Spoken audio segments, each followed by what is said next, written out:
ఈరోజు మనం సమ్మక్క సారలమ్మ తల్లి గద్దెల ప్రాంగణంలో ఉన్నాం. ఈ రోజున ఒక కథనం చూసినాం మనం.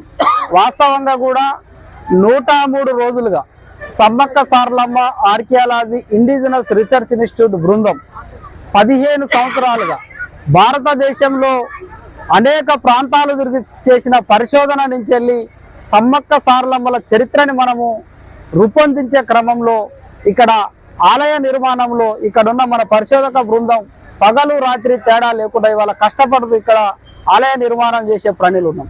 వాస్తవంగా కూడా రాష్ట్ర ప్రభుత్వం దేశానికి స్వతంత్రం వచ్చి 78 సంవత్సరాలు 78 సంవత్సరాల్లో దేశంలో ఎక్కడ కూడా ఏ ప్రభుత్వం కూడా ఆదివాసులకంటూ ఒక గుడి కట్టిస్తానన్న చరిత్ర లేదు. ఈ రోజు వరకు కూడా దేశ స్వతంత్రం నుంచి ఈ రోజు వరకు ఆదివాసుల చరిత్రని, సంస్కృతిని, జీవన విధానాన్ని, ఆచారాలని, భాషల్ని అణిచివేయటమే తప్ప ఎక్కడ కాపాడిన దాఖలాలు లేవు. కానీ ఈ మేడారంలో మాత్రం తెలంగాణ రాష్ట్ర ప్రభుత్వం గౌరవ ముఖ్యమంత్రి వర్యులు రేవంత్ రెడ్డి గారు, మన ఆదివాసీ మంత్రి వర్యులు సీతక్క గారు ఆదిమ మూలాల్ని గౌరవించుకుంటూ ఇవాళ మంత్రి పొంగులేటి గారు కానీ, ట్రైబల్ మినిస్టర్ లక్ష్మణ్ గారు కానీ, దేవాదాయ శాఖ మంత్రి కొండ సురేఖ గారు కానీ ఈ పని మొదలుపెట్టిన రోజు నుంచి వెళ్ళి మొట్టమొదటిసారి ఒకటే చెప్పిన ముఖ్యమంత్రి గారు, ఈ దేశ మూలవాసులు ఆదివాసులే ఈ దేశం అని బాహాటంగా ఇదే సమ్మక్క గద్దెల ఓపెనింగ్ చేసే క్రమంలో ప్రకటించిండు.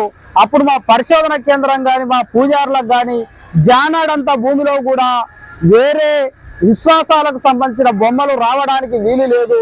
మీరు దగ్గరుండి ఆదిమ చరిత్ర యొక్క గొట్టు గోత్రాలు, సంస్కృతి సాంప్రదాయాలు, జీవన విధానం ఇక్కడ మీరు లిఖించుకోవాలనే స్వేచ్ఛను కల్పించిన క్రమంలో మేమంతా కూడా సమ్మక్క పూజారులు, సారలమ్మ పూజారులు, సిద్ధపోయిన కొక్కెర వంశస్థులు అందరం కలిసి కూడా ఇవాళ మేము దీనికోసం అహర్నిశలు కృషి చేస్తాను.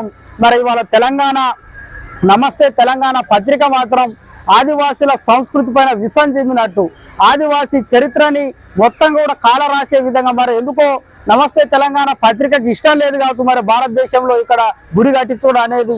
మీరు ఇవాళ మీ ప్రభుత్వాలు కూడా ఇక్కడ 10 సంవత్సరాలు అధికారంలోకి ఉన్నప్పుడు కనీసం ఆలోచన రాలేదు. ఇక్కడ ఆదివాసుల గుడి ప్రభుత్వం చేస్తుంటే మాత్రం విసం చెమ్మినట్టు వార్తలు రాస్తారు.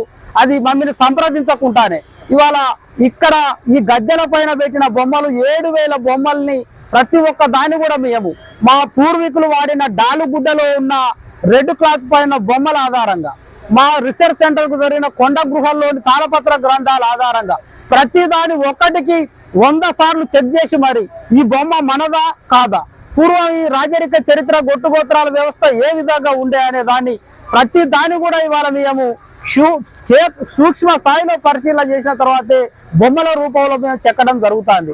ఇవాళ మేము పోయి పక్క మతాలు వేసుకున్నట్టే మా గొంతు మేము కోసుకున్నట్టే, అంటే మా గొంతును మేము కోసుకునేంత మూర్ఖులం ఏం కాదు. ఇక్కడ కూడా ప్రభుత్వ ఆధిపత్యం కూడా లేదు. ఇక్కడ కేవలం పూజారుల నిర్ణయం మేరకే ఇక్కడ ఆలయ పునరుద్ధరణ పనులు జరుగుతున్నాయి. ఆదిమ చరిత్ర నిలబడుతుంది. కానీ ఈ విధంగా తప్పుడు చరిత్రలు సృష్టించే మాత్రం ఖబర్దార్, ఖచ్చితంగా కూడా ఆదివాసీల ఆగ్రహానికి గురికాక తప్పదు. ఇవాళ మాట్లాడిన దాంట్లో తిరుమల నామాలు ఇవాళ గోవిందరాజు దగ్గర ఎక్కడ ఉన్నాయంటే గోవింద అన్న గోవిందరాజు సనపాని గొట్టులో 4వ గొట్టు వంశస్థుడు. వాళ్ళ యొక్క పడిగ బొమ్మ మీద ఉన్న ఆ నామం అంటే నిలువు బొట్టు గోవిందరాజుది. ఆ నిలువు బొట్టు వేసినాం. దాని తర్వాత అక్కడున్న శంఖం కానీ, అక్కడున్న ఇంకా గంట కానీ, అక్కడ మొత్తం ఆదిమ సంస్కృతికి సంబంధించిన బొమ్మలు వేసినాం. ఇవాళ శివలింగాలు వచ్చినాయి అనేది మాట్లాడతారు. మనకి సమీపాన తుపాలగూడెం టేకులగూడెం దగ్గర వీరమయ్య అనే ఒక ఆలయం ఉంటది. అక్కడి నుంచే ఇవాళ ఇక్కడున్న మొత్తంగా కూడా రాజ్య పరిపాలన వ్యవస్థ నడిపినట్టు ఆధారాలు ఉంటాయి. అంటే పూర్వకాలంలో కూడా బెరంబోయిన రాజు యొక్క మూలం ఇవాళ శివుని రూపంలో ఉన్నది. దాని తర్వాత అక్కడి నుంచే ఇవాళ రాజ్య పరిపాలన జరిగినప్పుడు కాకతీయ కోటను కట్టించింది కూడా సనపగాని రాజులే చరిత్రలో అనేది ఇవాళ పగిడిద్దరాజు చిత్రలిపిలో బొమ్మల పైన మాకు ఇక్కడ స్పష్టంగా కనపడతాను. ఇక్కడ పగిడిద్దరాజు పెళ్లి విధానానికి సంబంధించిన తాళపత్రం ఇది. ఇక్కడికి వచ్చినాక సమ్మక్క మూలాన్ని తెలిపే తాళపత్రం ఇది. ఇక్కడికి వచ్చిన తర్వాత పగిడిద్దరాజు మూలాన్ని తెలిపే తాళపత్రం ఇదిగో ఇక్కడ మీకు గర్విస్తాంది నిలువు గీత. దీన్ని తిరుపతి నామంగా మీరు చిత్రీకరించి మా చరిత్రని బదనం చేస్తానంటే మేమెట్లా పోకుంటాం? అదే విధంగా ఇక్కడికి వచ్చిన తర్వాత ఇగో ఇక్కడ మన క్లియర్ గా శివలింగాలు కనపడతాయి. ఇక్కడ శంఖం కనపడుతుంది. ఇవన్నీ కూడా కోయ భాషలో మొత్తం కూడా బీరమయ్యకు సంబంధించిన చరిత్ర. ఇక్కడ ఈ బీరమయ్య చరిత్రను ఇప్పటికి కూడా మా ఆదివాసులు అక్కడ కొలుస్తారు. ఇక్కడికి వచ్చిన తర్వాత కాకిరమరాజు అంటే సారలమ్మని పెళ్లి చేసుకున్న కాకిరమరాజు కాకితోని బాణం కొట్టిన సందర్భం ఇక్కడ మనకు క్లియర్ గా కనపడుతుంది. ఇక్కడికి వచ్చిన తర్వాత ఇగో మీరనే నామాలు ఇక్కడ ఉన్నాయి. ఇది పగిడిద్దరాజు పడిగా ఎదురు దగ్గర అక్కడ సనపగాని వంశస్థుల దగ్గర పడిగా ఇగో ఇది కాకతీయ కిలావరంగల్ కోట అని, ఇది బస్తర్లోని కోయ రాజ్యం అని, ఇగో ఇక్కడ నామము శంకు, ఇక్కడ శివలింగం, ఈ తాబేలు పైన 4 రాజులు పగిడిద్దరాజు, గోవిందరాజు, నాగుల బంధుడు, ముల్లారుడు, ఇగో ఈ పడిగ బొమ్మల ఆధారంగా ఇవాళ మేము చరిత్ర నిర్మిస్తాను. ఇదంతా కూడా మనకు క్లియర్ గా కనపడుతుంది. ఇక్కడ సింహం వడ్డగోత్రం సంబంధించింది, పులి కనపడుతుంది సమ్మక్క రూపంలో, రంభ కనపడుతుంది, కనకోడి కనపడుతుంది. ఈ డాలుగుడ్డల ఆధారంగా మేము చరిత్ర నిర్మిస్తాం.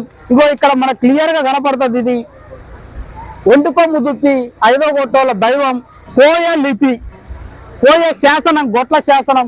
ఇగో ఇక్కడ 6వ గొట్టు సింబలు, 3వ గొట్టు సారలమ్మ సింబలు, ఇక్కడ 4వ గొట్టు నిలువు గొట్టు మీరనే వెంకటేశ్వర్ల స్వామి అని మీరు క్రియేట్ చేసే సింబలు, 5వ గొట్టు త్రిశూలం, వడ్డగోత్ర సింబలు, రాజ్య సింబలు ఇక్కడ మనకి చాలా మెన్షన్ చేసి ఉన్నది. కోయ శాసనం, కోయ గొట్ల శాసనం అని ఉన్నది తాళపత్ర గ్రంథంలో. ఇక్కడ మీరు మాట్లాడే పోలవాస చరిత్ర, మేడారం అంటేనే పోలవాస చరిత్ర, పోలవాస వలసల. ఇగో ఇక్కడ బావి ఉన్నది, కంక వెదురు నడుమ ఇవాళ సమ్మక్క కంక బుట్టిలో పెట్టుంటే ఇక్కడ పోయే మేడరాజు తీసుకొని వచ్చి వాళ్ళ సమ్మక్కను పెంచిన చరిత్ర మనకు మేడారం గద్దెలు తెలియజేస్తుంది. అంటే ఏ ఒక్క ఆధారం లేకుండా ఇవాళ మేము చరిత్ర నిర్మించలేదు. ఒక్కసారి రాష్ట్ర ప్రభుత్వం మాకు అవకాశం ఇచ్చింది. మా ఆదిమ చరిత్రను ప్రపంచానికి చాటి చెప్పే విధంగా, ఆదివాసులు అంటే గోసిగుడ్డలు కట్టుకునేటోళ్ళు, ఆదివాసులు అంటే అనాగరికులు, ఆదివాసులు అంటే తెలివి లేనోళ్ళు అని చూసే ఈ సమాజంలో ఆదివాసులు అంటే 7,000 బొమ్మల చరిత్ర, ఆదివాసులు అంటే 101 రాజ్యాల చరిత్ర, ఆదివాసులు అంటే ఈ భారతదేశానికి నిప్పును కనుగొని సైన్స్ ను నేర్పిన చరిత్రగా ఇవాళ నిర్మించుకునే అవకాశం రాష్ట్ర ప్రభుత్వం మాకు ఇచ్చింది. మరి ఇది ఇష్టం లేకనే ఇవాళ ఇటువంటి తప్పుడు కథనాలు నమస్తే తెలంగాణ లాంటి పత్రికలు రాస్తాయి. మరి అందులో పనిచేసే పత్రిక ఎడిటర్లో లేకుండా దాన్ని ఎడిటింగ్ చేసేటోళ్ళు మరి ఏమన్నా బ్రాహ్మణ కులం వాళ్ళు ఉన్నారా, ఇంకే కులం వాళ్ళు మాకైతే తెలియదు. మా గుడి పైన మాత్రం కుట్రలు చేస్తే మాత్రం ఈ తప్ప మాటలతో సమాధానం చేస్తాం. చాలా ఓపికగా ఉంటాను, ఎందుకంటే మా చరిత్ర నిర్మాణం అవుతుంది కాబట్టి ఓపికగా ఉంటాను. తప్పుడు రాతలు, తప్పుడు కూతలు ఊతలంటే కొద్దిసేపు ఈ ఐడి కార్డులు ఇవన్నీ పక్కన పెడితే ఇక్కడ ఉన్న లీడర్లంతా తుడుందెబ్బ లీడర్లు, తుడుందెబ్బ ఉద్యమ ప్రభావం రాష్ట్రంలో ఎట్టుంటుందో మీకు తెలుసు. కాబట్టి దయచేసి మా యొక్క చరిత్రను నిర్మించుకునే క్రమంలో మీకేమైనా అనుమానాలు ఉంటే ఇక్కడికి రండి, మీకు షెల్టర్ ఇస్తాం, బువ్వ పెడతాం, ఆతిథ్యం ఇస్తాం, చర్చించుతాం. ఏమైనా అనుమానాలు ఉంటే నివృత్తి చేస్తాం. ఇక్కడైనా లోపాలు ఉన్నా కానీ మీకు అనిపిస్తే మాకు చెప్తే సరిదిద్దుకుంటాం అనేది కూడా విన్నవిస్తున్నాం. కానీ ఆదిమ చరిత్రను నిర్మించబోయే ఆదిమ ఆలయాన్ని కనుక అడ్డుకోవాలని చూస్తే మాత్రం ఖచ్చితంగా తిరుగుబాటు చేస్తామనేది కూడా తెలియజేస్తున్నాం.